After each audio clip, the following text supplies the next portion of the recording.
of fate. This is the way. Truth is, I am Iron Man. Tells me when you'll cement this.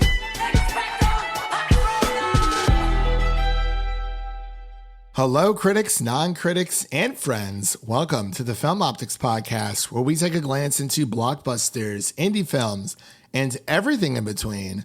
I'm your host, Christian, and as always, I'm joined by my partner in film, Devin. And today, we're going to be giving you a double feature review of Barbie and Oppenheimer, also known as Barbenheimer. The day that changed the world forever.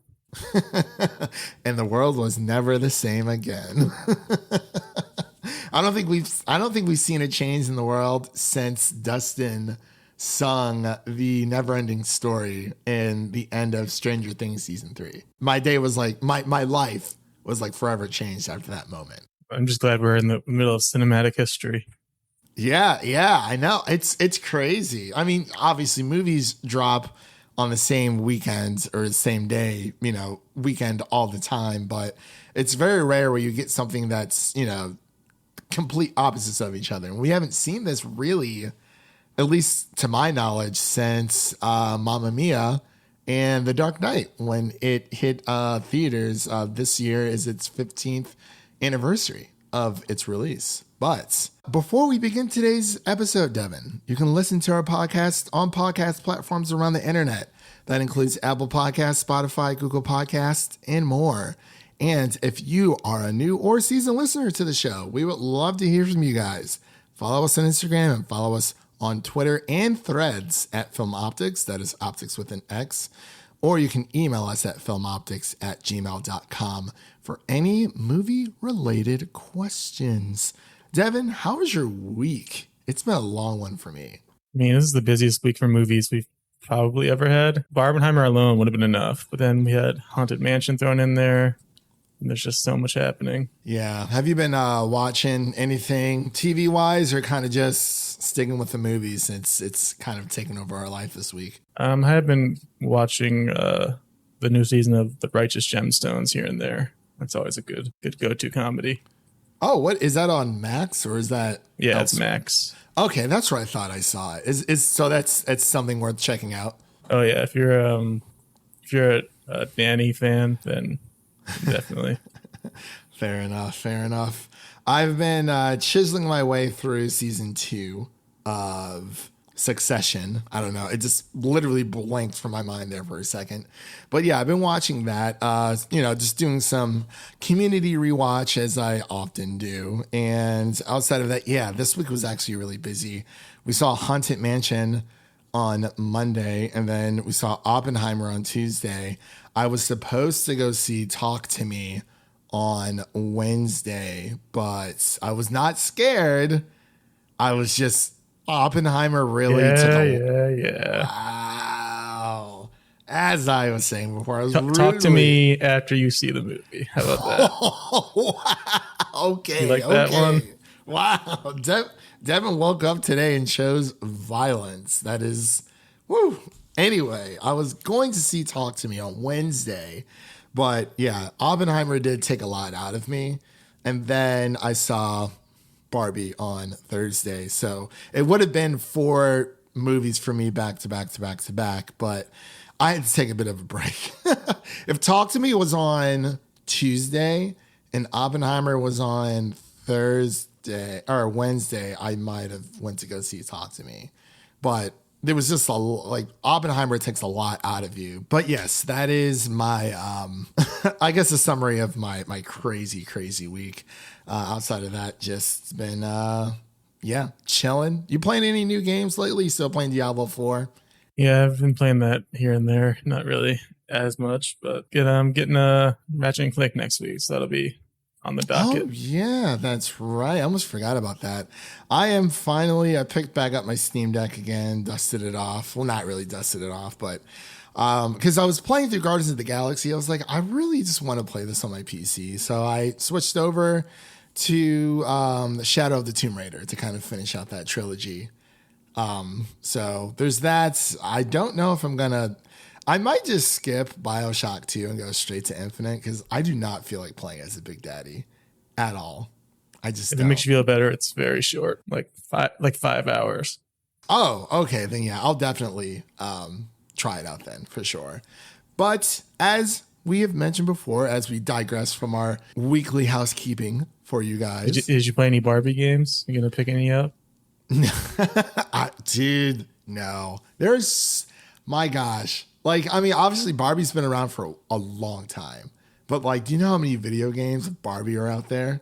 It's probably one of like the easiest games to like complete 100%. Like if you wanted to like 100% that game or like platinum it or, you know, whatever the Xbox equivalent of that is. But my sister has a lot of Barbie DVD movies out there. And after seeing this Barbie movie, I'm like, perhaps I treated you too harshly.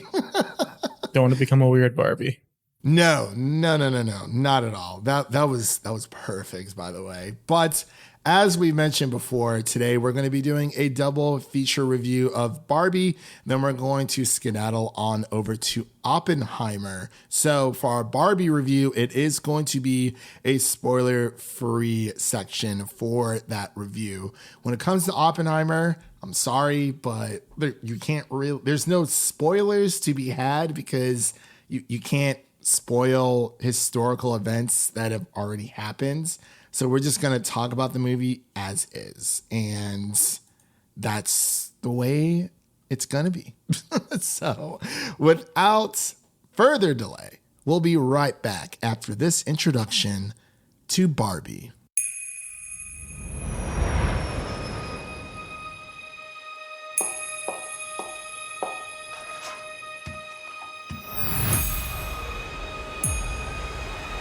Hi, Barbie. Hi, Ken. Hi, Barbie. Hi, Barbie. Hi, Barbie. Hi, Barbie. Hi, Barbie. Hi, Barbie. Hi, Ken. Hi, Ken. With the radio blast and goes cruising just as fast as she can now.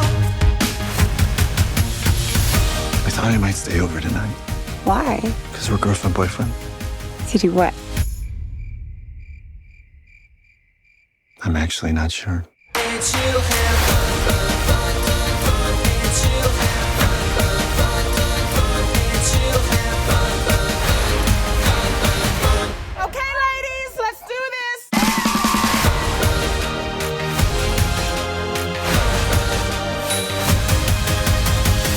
And she'll have fun, fun.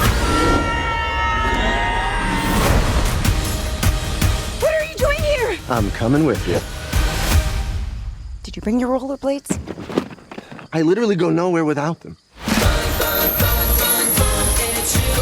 Oh, looks like this beach was a little too much beach for you, Ken. If I wasn't severely injured, I would beat you off right now, Ken. I'll beach off with you any day, Ken. Anyone who wants to beach him off has to beach me off first. I will beach both of you off at the same time. Beach both of us off. Nobody's gonna beach anyone off. And we are back with our spoiler-free review of Barbie. This film is directed by the Greta Gerwig and is written by Greta Gerwig and her husband, Noah Baumbach, and stars Margot Robbie, Issa Rae, Ryan Gosling, Kate McKinnon, and so much more. Like, it is a star-studded cast. Everyone has their little moment, their time to shine, and I absolutely love it. But the synopsis of this movie is as follows.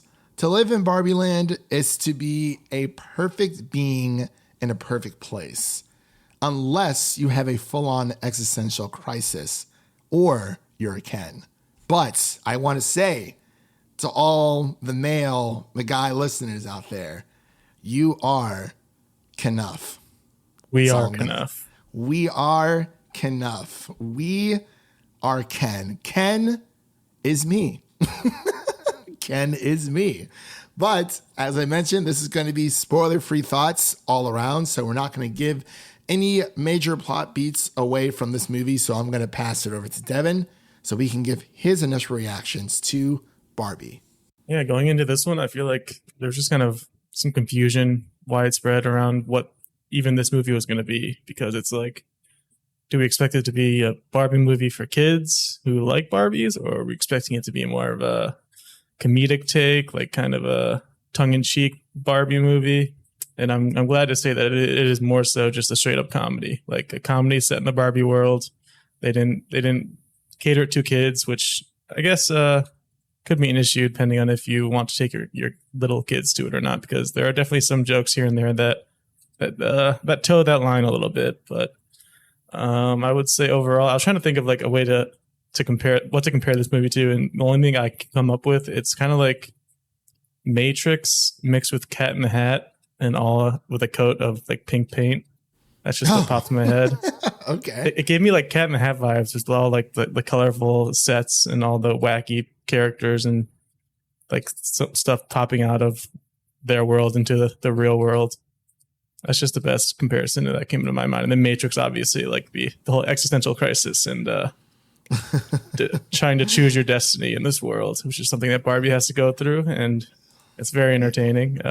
This cast is just unbelievable. Obviously, Margot Robbie, she's going to kill it every time. Ryan Gosling, he hasn't done many comedic roles. Whenever he does, it's absolutely hilarious. Like The Nice Guys is probably one of my top 5 favorite comedies of all time, and he's amazing in that. He's also amazing in this as Ken. Just the delivery and some of the lines and some of the just the stuff he does in the background is just, it's hilarious. Yeah, it'll get you chuckling when you're least expecting it. He's just in the background like dancing, and it's like, okay, go off, Ken. Go off, Ken. But yeah, it's just a really fun time. I couldn't agree more. And you know, I've been looking at people's reactions to Barbie after I saw the movie. I didn't really want to see like anyone's reactions prior to, but I will say I will give a quick little shout out to Mr. Jacob Thornberry. He actually did the written review over at In Session Film. Definitely check out his work. But he basically said that, long story short, Barbie makes imperfection perfect, which is really what this movie is all about.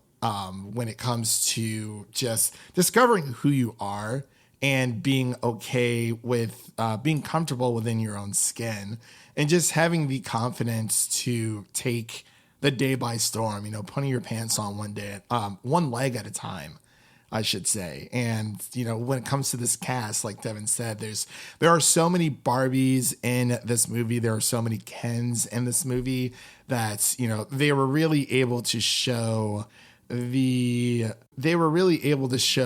the culmination of what Barbie really stands for. You know, like there's been a lot of controversy surrounding Barbie, you know, when it comes to the modern female role model. And, you know, I feel like we've seen a few of those controversies come up when we were kids, but, you know, that film addresses those controversies and puts a positive spin on it. And I think, if anything, this movie really does push the idea or the conception of Barbie in a different direction. And Ken, of course, because, you know, it's always just been Barbie and Ken. Ken's never really had his own identity because, you know, he was kind of like an accessory for Barbie in a way. But yeah, it is so beautiful. Like, I agree with what you're saying when it's like, okay, who is this film for? Who is it targeted for? For me, I think it's targeted towards like the tweens and the teens and up. But I think it's not geared toward little kids, but it's not like little kids can't see it. But that is more of a, you know, up to a parental decision whether or not, like, it's not raunchy, but there are adult jokes. It's almost like, it's kind of like SpongeBob, but not really, if that makes any sense, because there's a lot of adult jokes in SpongeBob, but that is geared towards children. But I feel like once kids get into like their teenage years, they'll start to understand some more of the jokes. But yeah, that's not a bad comparison. Yeah, but it's like, are kids really going to pay attention to this? You know, if a 5-year-old wants to go see this, are they really just going to pay attention to what's even saying? Like, you know, what people are saying on screen? They just want to see Barbie. They want to see Ken. They want to see all the pink. They want to see Barbie Land. That is why they are there. You want to know why? Because when we reviewed Frozen 2, I went to an early morning screening. Biggest mistake of my life. But because the theater was packed with children. But there was a few of us kind of like sitting farther up. And, all the parents went to go take their kids to go see it. These are like 3, 4, 5, 6-year-olds, things of that nature. And they're just running around. And then anytime Elsa or Anna came up on screen, they're like, oh, look, it's Elsa, Anna. And then like, oh, it's Sven. That was literally like they did not pay attention to that movie at all. But they wanted to see the movie, so their parents took them to see it. That's how I would view this movie if parents are thinking about taking their littlins, their chillins, their littens, their little toddlers all together. But I really adore this movie. And so also, I was talking to my mom about this. She was like, are you seeing that Barbie movie this weekend? I was like, yeah, I'm seeing it Thursday. She's like, she's like, I don't know. It just looks so pink to me. And I was like, Mom, I don't know how to break it to you, but that's kind of on brand for Barbie. On Tuesdays, on Thursdays, we're pink. Yep. But also she was like, she's like, oh my gosh, but Margot Robbie's in it. Like, I bet you she's going to do such a great job. I'm like, she was listing off everyone in the cast. Like, she loves everyone in this cast. I was like, Mom, I think you should just go see the movie. If you're, like, don't judge a book by its pink cover kind of situation. I'm like, she's complaining that the movie looks so pink, but she loves all the actors and actresses in it. I'm like, then you should just go see the movie. And I think she's actually going to go see it this weekend. I'm very, very excited. And like, I didn't want to tell her what it was about. I'm like, I just want you to go to watch it and let me know your thoughts. Because I think this is a special movie. Like, obviously everyone can relate to, but for women, it is a very important movie with a very, very important message about, what the like traditional female role model or mother or Barbie should be in 2023 and the era that we're in. So I thought it was very, very special, but I apologize for hijacking here talking. But Devin, is there anything else you wanted to bring up in our non-spoiler section of our review of Barbie? Got to give a shout out to Michael Cera playing Alan in this one. Just another great role. Alan, Ken's friend. Yeah, no, but I love like the aesthetic of this movie. Like when it comes to Alan and the rest of the Barbies and the Kens and obviously the real world and going back to Barbie Land, it's like night and day. Like this, the way that how Barbie or stereotypical Barbie played by Margot Robbie is in this movie. Like, it's, she gets up, she, gets ready for the morning.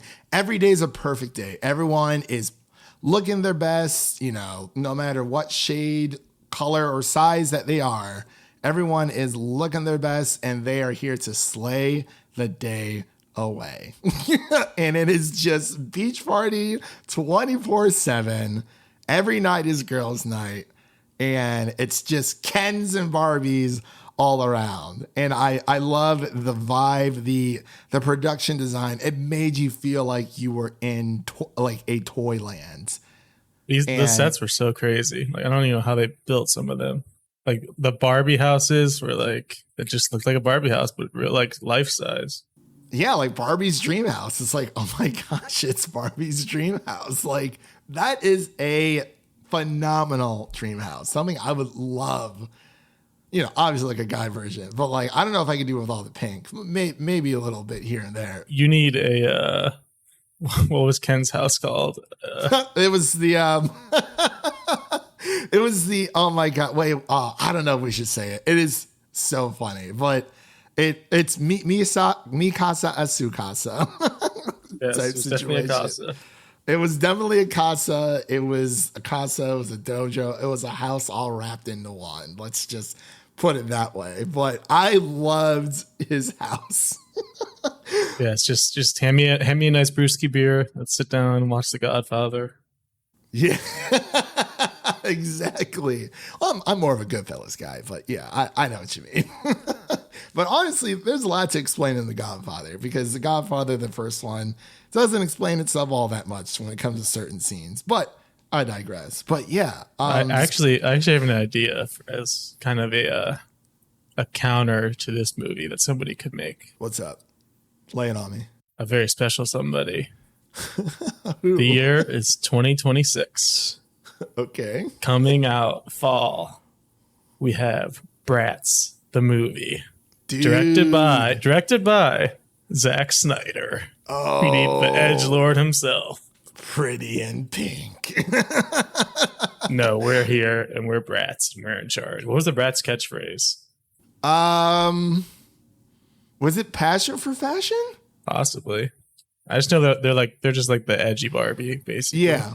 No, they literally were. My sister had brats like growing up. I mean, you know this, but I think my sister was more Polly Pockets. When's that movie coming out? yeah, that's true. But yeah, I love how, when it comes to Margot Robbie and just the rest of the Barbies and Kens, the way that they eat, the way that they drink, it's like, oh, when they drink, it's just a plastic cup. There's nothing in it.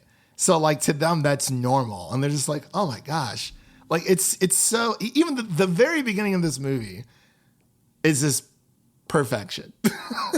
I love what Greta Gerwig has done with this. I love her acting style. I love how it was so well written as well and has a lot of those just emotional moments. I think everyone should go see this movie. I think everyone should go see both of these movies, but definitely go see this movie first because it's shorter than Oppenheimer. And, then you can kind of This one's definitely better as an appetizer than having to follow after Oppenheimer.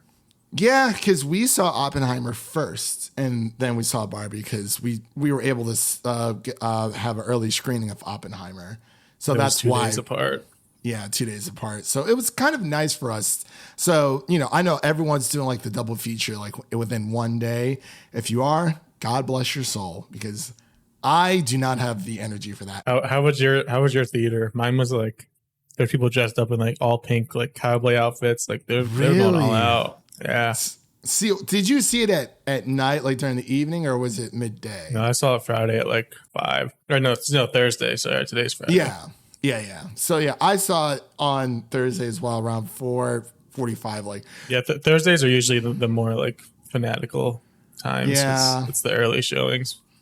Yeah, unfortunately, no one was dressed in pink, but my theater was pretty packed and people were laughing along. There was this one couple right next to me, like this girl was like on her phone again, and I'm like, I don't. Am I cursed? Because like this keeps happening. I had a couple teens next to me that kept whispering and laughing. And yeah, making comments. I felt like an old guy. I was like, "Can you quiet down, please?" You gosh, I'm trying to listen to the Barbie movie. You gosh dang kids, keep it down. It's crazy. It's crazy. Like, no, I felt the same way. Like, I mean, yeah, like, I mean, we're not old, but like, we're I mean, I'm already 31, so you have a few more years, but it's like, no, it's true because the couple next to me, and not only were they texting, but they were like whispering and stuff. And I was like, I mean, I get that they're trying to be discreet by whispering, but then they're whispering like this, and then, and it's like, it doesn't work. It never works, never has. And I'm like, yo, if you're just going to talk through the entire movie, just wait for it to hit streaming in a few months because I want this movie to make $1 billion. I want Barbie to make $1 billion. But let's get into our final thoughts and ratings so we can move on with the rest of the episode. Devin, what are your final thoughts and rating for Barbie? Yeah, final thoughts. Definitely a fun movie. I'm glad they went the comedic route. I guess it more so just caters to us as adults. I was kind of worried it would have been hard to find a balance between, obviously Barbies are for kids for the most part, but they found a way to make it comedic for adults nonetheless, unless you're a certain somebody on Twitter that doesn't like anything to be quote unquote woke, then this one's not for you. I'm not sure why you saw it early in the first place, but I mean, it's a good time at the movies. Definitely a lot of laughs. Love Ryan Gosling in this one. He really carries it for me, and I think he might get a nomination just for Ken, which is kind of hilarious. I think so. Yeah. Oh, that would be great if he does. Like, everyone's just having so much fun with this film. But I digress. Continue. The only real issues for me, there are a few times where it gets just like a little too silly and over the top. Like they lose some of the subtleness that can make some scenes really funny, and then. For me, the very ending was kind of abrupt. It reminded me of like the Ant-Man Quantumania ending, where it's just like, really, that's how we're ending it. And it also felt a bit like an undercut, kind of an emotional moment that had happened a little before.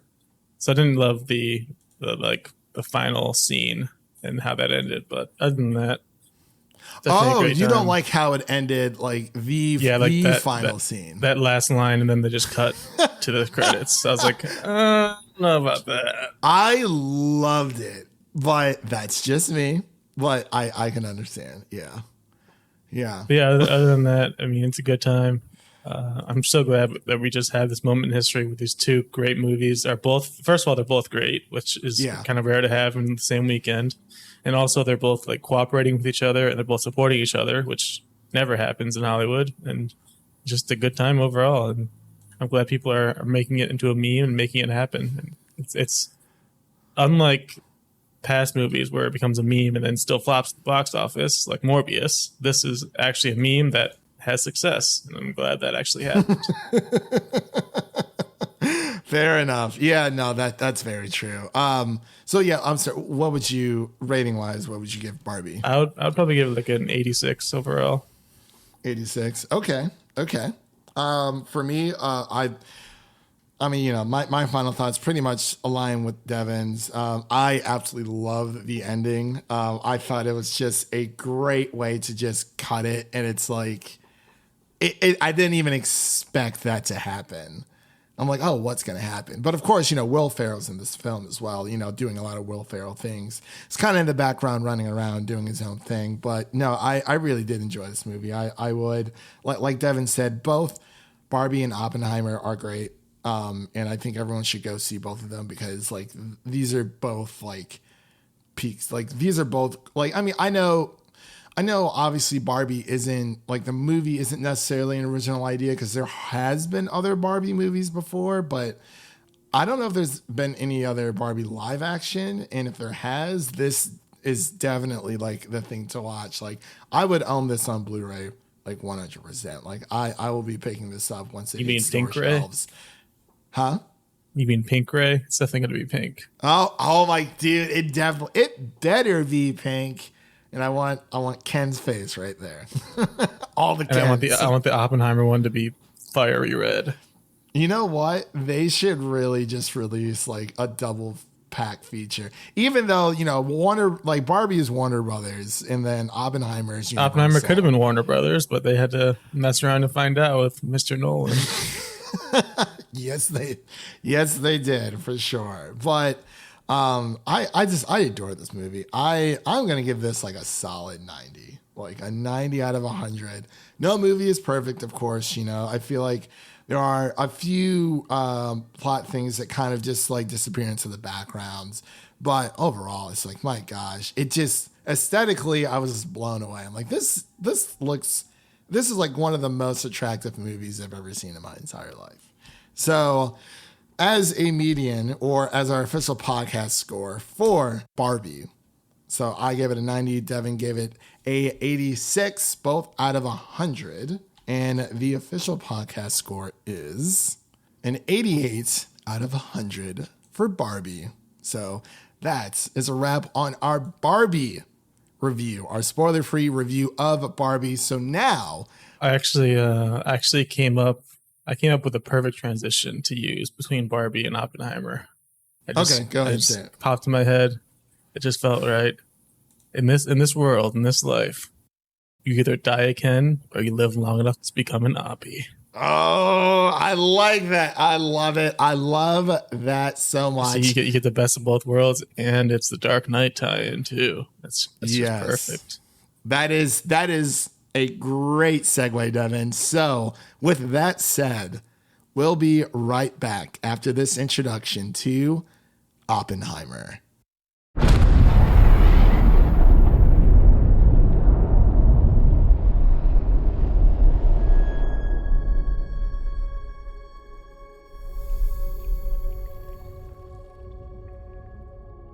We imagine a future.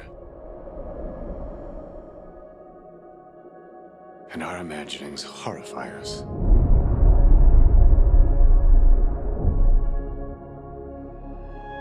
They won't fear it until they understand it.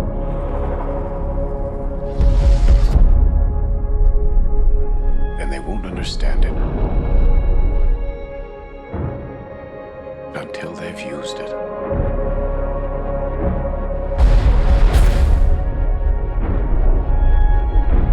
Theory will take you only so far.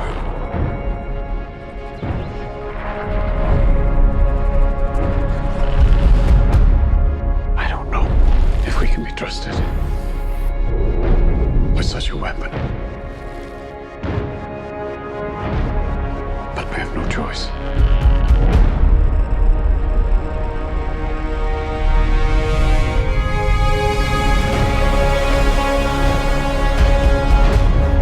Is anyone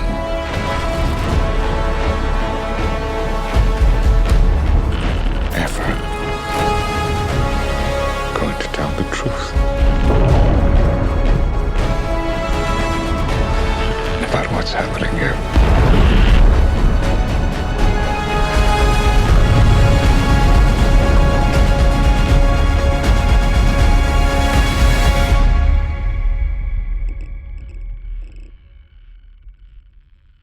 And we are back with our Oppenheimer review. Again, this is not going to be a spoiler review because you can't spoil what already happened in history. I don't know why people are adding spoiler-free review What to if you were taking a history class and somebody read ahead the history book and spoiled it, and you're like, oh, why are you spoiling it? Yeah, it just doesn't make any sense. So yeah, this is a spoiler review. There's no such thing as a spoiler-free review of Oppenheimer. Like, you can do your first initial reactions, but like, yeah, if you know what happened during World War II, you're all caught up to speed. If you know about the Manhattan Project, you're all caught up to speed. If you know about the bombs that hit on Hiroshima and Nagasaki, Japan, you are all caught up to speed. If you know who Oppenheimer is, you're all caught up to speed. It's fine, especially for the history buffs. Now, I know everyone isn't a history buff, but you guys should have learned this in school. Because we did.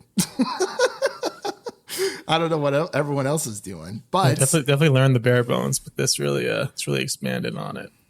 No, it really did. Of course, like it's we know the cliff notes, what have you. But this movie is directed by the Christopher Nolan and written by Christopher Nolan himself as well, all by himself, all by his lonesome. And this movie stars Cillian Murphy, Emily Blunt, Matt Damon, Florence Pugh, Josh Peck, Jack Quaid, and so much more. And, of course, the synopsis, the story of an American scientist, J. Robert Oppenheimer, and his role in the development of the atomic bomb. Again, history. So, I'm going to pass it over to Devin so he can give his initial reactions to Oppenheimer. Oh, Oppie.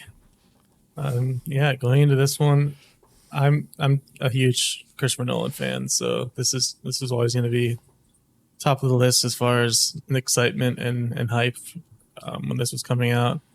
It's also just really cool to see Cillian Murphy get kind of a leading role type. He's usually like the scarecrow or in the background in these movies, but he finally takes the reins, and my God, he kills it. Like, he just looks like the freaking Grim Reaper. Like, he's basically just evolves in Oppenheimer. He's only eating an almond a day on set. Like, emaciating himself for this role. Like he just went all out, and it really shows because he did an amazing job. Emily Blunt was phenomenal, obviously, and Florence Pugh never disappoints, but Robert Downey Jr. just steals the show out of nowhere because I know you said we learned about Oppenheimer and the Manhattan Project, but I had never heard of Louis Strauss before, but now I know who that is, and it's definitely an interesting character. And I guess if there were anything to spoil, that would be it, his character and what ends up happening with his arc and that how that affects the story, because it was a bit of a twist. I think if you don't know who it is going in, then it kind of acts as a twist for the movie, which is very, really cool that they built that in because I had never heard of him and it made things very interesting. So I guess in that capacity, that is something that could be spoiled, but this movie just kind of blows you away, pun intended, because everything technically about this movie is pretty much perfect. Like the visuals are incredible, no CGI used. Christopher Nolan made sure to mention that it's all done practically, either using like small models or even like some real explosions. The sound is amazing, the score is amazing. When you watch this in an IMAX theater, the sound just rocks you. Like it's insane. Like that at the very beginning, the first 5 minutes, like I know it's like a shell shock. It's like, hey, welcome to this world.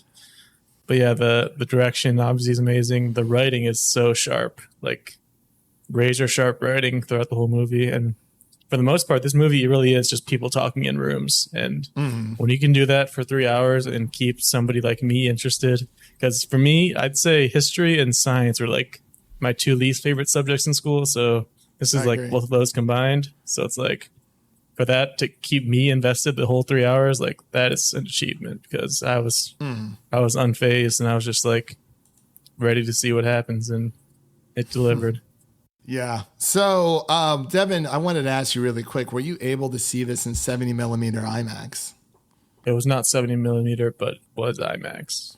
It was still rocking that boat. I feel it. So, for me, I absolutely love Nolan. It depends on his film. I haven't seen all of his filmography, but most of them I have definitely seen. Memento is one of my blind spots for sure.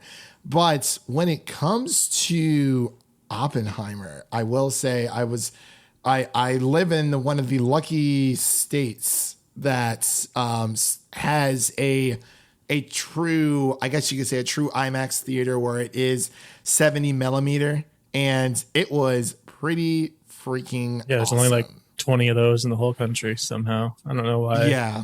We can't start sprouting those up more places. Yeah, I agree. So it's very it was surreal because so the entire movie, first and foremost, is not played in the full 70 millimeter IMAX, which is like true IMAX. The standard IMAX, when someone says, "Oh, it was shot in IMAX," that still looks good, but it's just a small bit of the top and the bottom that are cut off that I never realized before until I watched Oppenheimer in 70 millimeter IMAX. But I will say, before I get into like my actual thoughts, it was so cool to hear the projector and the film. Like you've seen like what the film looks like, the 70 millimeter, like that huge reel that's been going around on social media. Build rooms around it. Yeah, like so as soon as it started, like you get the entire movie, Devin, it was awesome. Like I was like, oh, because most movies we watch are in digital, so like hearing that projector run in the background while you're watching this movie that has like, and obviously like film grain, like it looked so freaking authentic. And when it first started out, I've never seen a screen that tall in my entire life. And like Devin had said, the soundtrack or just the audio mix was just like boom, like oh my gosh, it was crazy. It's like you're on good. You're on a roller coaster in your chair, basically. Literally. And so I mean, obviously the more scenic shots and whatnot, and the bigger moments are shot in the 70 millimeter IMAX, but it would cut back to these. Excuse me. it would cut back to the standard IMAX for most of the movie. Well, I would say it was about maybe 50-50, maybe 60-40, maybe 60% 70 millimeter, 40% standard IMAX. I would have to see it again, but it felt very close. So the only thing I would say is that it took me out of it just a little bit because I wanted to see it in that, the full 70 millimeter the entire time.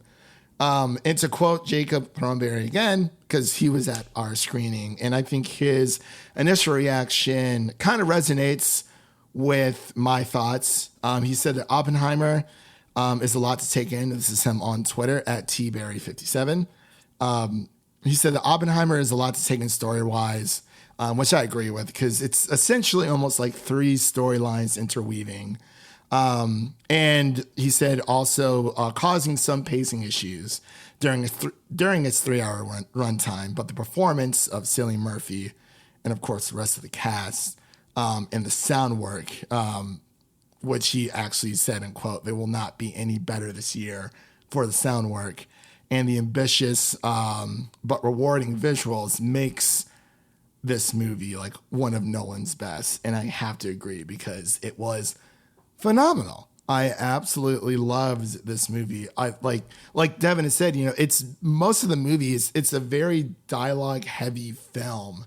And I was just glued to the screen, like every conversation that was happening. The way Nolan does his classic, there's different time frames and the way he just plays on time like he does with every movie, because there's certain scenes that are in black and white and then you can tell, okay, that's during the interrogation, and there's certain scenes that are in Oppenheimer's past, and you can tell because he has a little bit more hair, and then he's just kind of intertwine all of those, and then to have it culminate all at the end, where the last hour and the last 30 minutes are just kind of all coming together, and it just wraps up so nicely.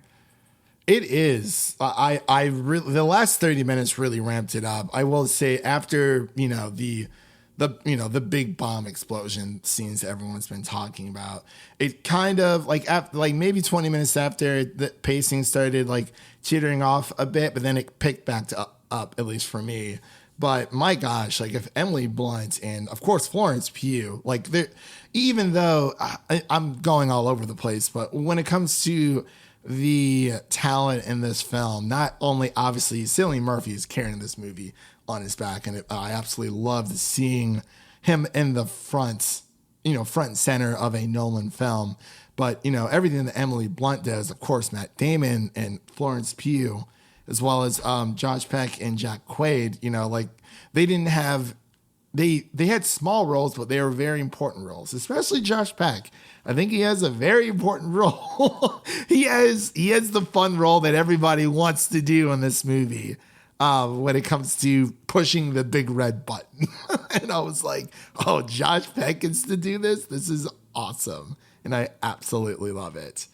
But, Florence Pugh playing like the second, or I guess you could say the first love interest of Oppenheimer's. And then, of course, Emily Blunt coming a little bit later. Yeah, who knew Oppenheimer had this much riz? Like, this man pulled Florence Pugh and Emily Blunt. Woo! Yeah. Hey man, it was. Of course, this movie. Do not go take your kids to see this movie. Yeah, it's rated R. It is, but one of my friends actually brought his kid to go see it. He usually brings his kids like pretty much everything. It was so funny. I guess they're blessing that kid with some Florence Pugh views. He didn't say anything. He just sat there and watched the movie. I'm sure he did. He just life-changing moment for him.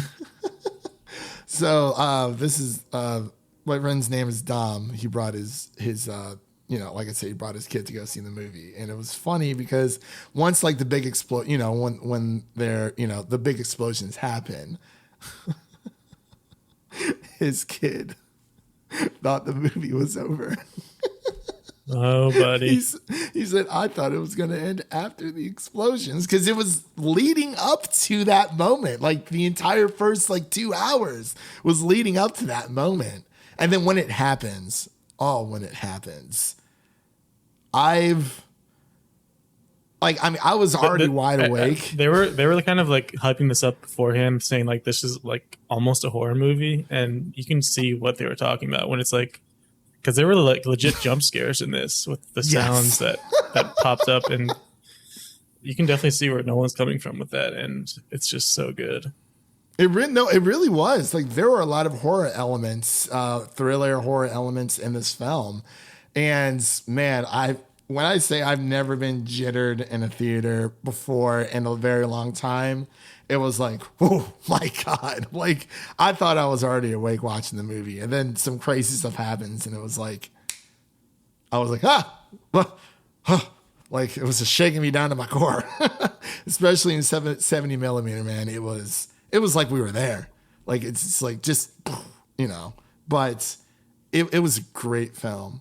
And I love dialogue heavy movies and television shows where it just, like Devin said, the writing is so snappy that it just keeps you engaged like the entire time. Yeah, I was honestly kind of blown away by the writing, because it's like, obviously Nolan's always great at directing, but then when he writes a script like this, it's like, whoa, that's it's doing double time. Yeah, like you were saying earlier, that this movie is distributed by Universal Pictures because, of course, Christopher Nolan has left Warner Brothers altogether, especially after the 2020 kerfuffle, I guess you could say, where Warner Brothers, or more so I should say AT&T at the time, who owned Warner Brothers, they decided just out of nowhere, hey, we're going to have like a dual release. We're going to release our entire 2020 movie schedule. It's going to be like a dual release on HBO Max, RIP. And it's now known as Max. It's going to be a dual release on HBO Max and in theaters.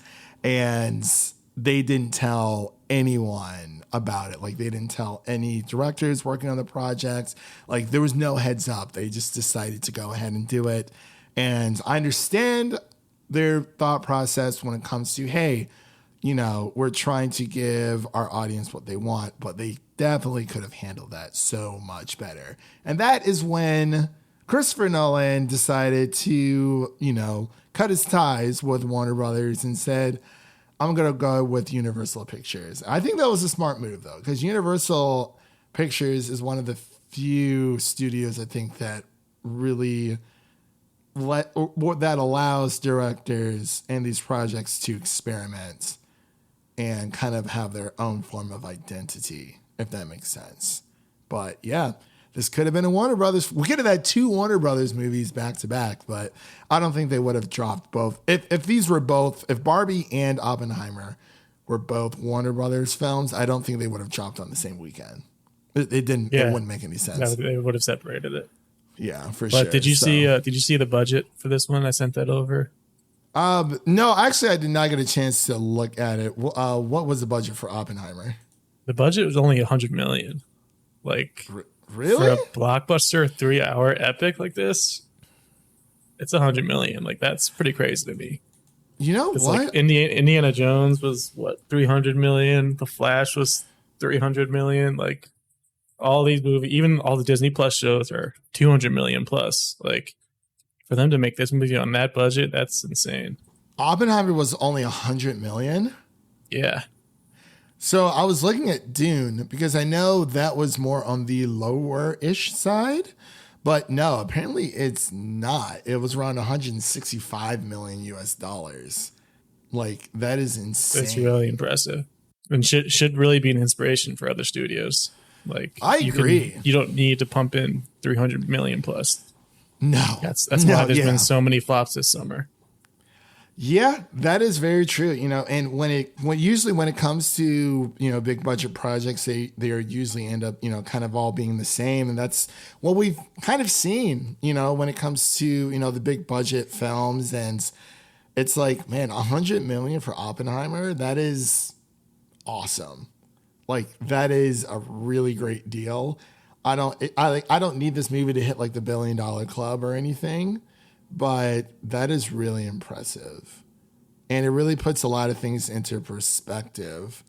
Like, I believe like Spider-Man No Way Home was around like $200 million US. Interstellar, another Nolan movie, was around 165, but Arrival by Denis Villeneuve, that was 47 million US dollar budget. So and that's a fantastic movie. Everyone may not like it because of the sci-fi element, but but it still looks as good as like any, I guess you could say any Indiana Jones movie that's out there. You know what I mean? Yeah. Yeah, that's It's just fun to think about. Like you gotta help with these budgets, get them down. Especially with the Disney Plus shows being 200 million plus. It's crazy to see. Are they really? Ooh, yeah. Yeah, like last three have been. Oh, that's right. Man, I didn't even think about that. Like when it comes to, I mean, obviously if it's like super, like if it's Game of Thrones or something like that, The Last of Us, obviously, but like those are, but we're actually getting a not a good story, but like a longer story. The Last of Us was 9 episodes. And it's like, I mean, we got a 9-episode series with Disney Plus, but it was more on the shorter side, which is fine with She-Hulk. But man, it's like, I feel like if you're putting that much money into a show, like a Disney Plus show, just make it a movie, because especially for this, the cinematic universe. But I'm getting off topic. I'm sure we'll be discussing that next week when we cover Secret Invasion. Yes, that's right. I almost forgot about that. Yeah. So let's actually get into our final thoughts and ratings for Oppenheimer. Devin, what are your final thoughts and ratings for this film? Yeah, this is definitely like a near masterpiece from Nolan. I don't really know where I'd rank it amongst the others. Interstellar always has a place in my heart. Dark Knight, obviously, it's always going to be up there. So it's definitely, it's probably top 3 at this point. Definitely top 5 as far as Nolan movies goes. For sure. I love this one. It kind of starts with a bang with Florence Pugh, and then in the middle you get a bang. In the middle you get a bang with the A bomb, and then it kind of goes out with a bang with Emily Blunt in that scene in the interrogation room. That was fire. She let him have it. I love the symmetry of that, and kind of contrasting with Barbie. I love the final line in this one. Like that one really sticks with you. That's just the quote. It was the famous quote from Oppenheimer. Now I am become death, destroyer of worlds. Oh, like, that's yeah. That just hits you, and it really is crazy to think about. It's like it's not like bombs go away. Like they're still out there, and there's who knows how big they are or how big they've gotten, or how big they're gonna get. Like it's crazy and scary to think about. Yeah. Well, not only that, it's like, I mean, Japan is, I mean, it may not seem like it, but it's like, everything that happened in World War II. Like, I mean, they're still like recovering from that stuff. Like, I mean, radiation, like that stuff doesn't just go away. Like, even if I'm not sure if you saw Chernobyl, but that was a fantastic mini series on HBO. And there's still radiation in that area within, I believe it was within Russia, with like to this day. Like that stuff doesn't just go away. That is one thing I was kind of contemplating after watching it. I was initially, after the first watch, I was thinking that I was wishing that they would have shown the actual bombs go off, like some kind of visual for that, because they kind of just cut to a phone call where they mention that it happens. But then the more you think about it, it's kind of like that might be a bit much. Just kind of have people relive that. I can understand the creative decision to not include that. I agree. Yeah, it kind of just happens off screen. And that is just, I think that's more than fine. Because obviously, it is a touchy subject already when it comes to, everything that happens with the Manhattan Project. And I'm also glad that they kind of kept Oppenheimer. They kind of leave it up to you to decide what you think of Oppenheimer. He's not painted as a hero. He's not painted as a villain. It's kind of, I mean, everyone's going to use the word anti-hero because that's just like the number one catch word, but it's up for you to decide. Yeah. Like I would view him as I would just view him as a human, like a human being. He's just a overall gray character where, you know, he obviously, you can say, oh, he's an anti-hero, he walks the line in between. It's like, no, he really was just that he was just a man who so happened to have friends on all sides of in every political corner that you can ever think of. And he was just he was just him. Like, you know, he was just a great character. That's what I like about, you know, even when it comes to Game of Thrones, like you've seen with House of the Dragon.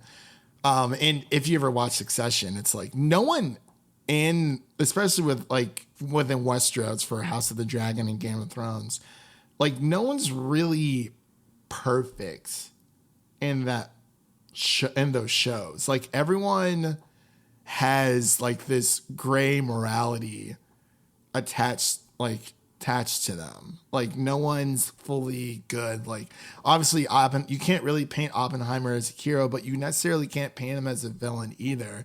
And I think anti-hero is not the correct word for him. I don't know what morally is. gray is probably the better phrase. Yeah, a morally gray character. And that's what I like to see in this movie and in other, like, you know, when it comes to film and television, where you have these characters who obviously, like Oppenheimer had his own selfish interests. Like he was a scientist, you know, like it would be a huge like slap in the face. It goes against everything that he believed in if he didn't pursue, you know, the assistance in helping him building the atomic bomb, because that's what scientists do. But, you know, it's just, you can't say, oh, he's a great man. Some people may paint him that way, and I think the film did a great job, especially after the bombs hit, where he goes to like that rally. And, you know, everyone's like cheering and whatnot, like that great cut out where he's like talking and he just can't hear anything, because it's like, he's like, oh, I built this. That's awesome. You know, like I did the thing. And they're like, oh, so yeah, we're going to take this. And it's not just like an arms race to who can create like an atomic bomb. Like we're going to use this like during the war. And then like he knows that it's going to be used, but then when it happens, something shifts inside of him, and it's like, you know, oh, like it's just one of those things. But I'm sorry, I did not mean to hijack your. Yeah, there's a lot to discuss because it's a 3-hour epic. It really is. But what would you give for rating wise for Oppenheimer? Yeah, I mean, like I said, it's a near masterpiece. I'm probably going to go with like a 94 overall. Oh. There's not many issues. There could be some patient things here and there for people, but it overall is just so technically well made. Yeah. No, I totally agree. It's like it's fantastic. I'm gonna give it a solid 90 as well for me, because I feel like I already gave my special, or not my special, excuse me. I already feel like I gave my final thoughts there. So I'm just, because within both, I mean, I need to see it again because there was a lot happening. Not saying it was bad, but, you know, obviously I gave Barbie a 90, giving this a 90 just to keep within the, you know, the Kenergy, the synergy, the Oppenheimer energy, you know, to a point. So from a 94 from Devin and a 90 from me, that is an official 92 out of 100 of our official podcast score all together for Oppenheimer. So with all that said, that concludes today's double feature review. If you like what you heard on today's review, make sure to subscribe to our podcast on your preferred podcast platform of choice, and make sure to follow us on Twitter, Threads, and Instagram at Film Optics. That is Optics with an X. And don't forget to share an episode of our podcast with a fellow movie lover, whether it be your mother, your brother, or your significant other. Spread the love of the Film Optics podcast with a movie lover in need. Now let's take a sneak peek of what's coming up next on the show. So coming up next, we have our Teenage Mutant Ninja Turtles Mutants of Mayhem review, alongside our review of Haunted Mansion. And of course, we're going to be covering the season finale of Secret Invasion. That is now streaming on Disney Plus. We have one more episode left to go, so we're going to be covering episodes 3 through 6. All 4 of those episodes. It's going to be a lot of fun. And what you can listen to right now on the show, you can listen to our Joyride spoiler-free review, as well as our Mission Impossible Dead Reckoning Part 1 review. And you can listen to me give my thoughts on The Last of Us 4K Blu-ray package that released a few days ago. So those are a few things that you can listen to on our podcast as of right now. And as always, thank you all for listening. And if you enjoy the show, please take a moment to leave us a 5-star rating and review on Apple Podcasts and Spotify, and make sure to stay connected with us again through Threads, Twitter, and Instagram for the latest updates.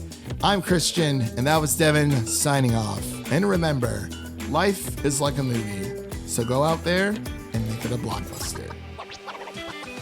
Peace.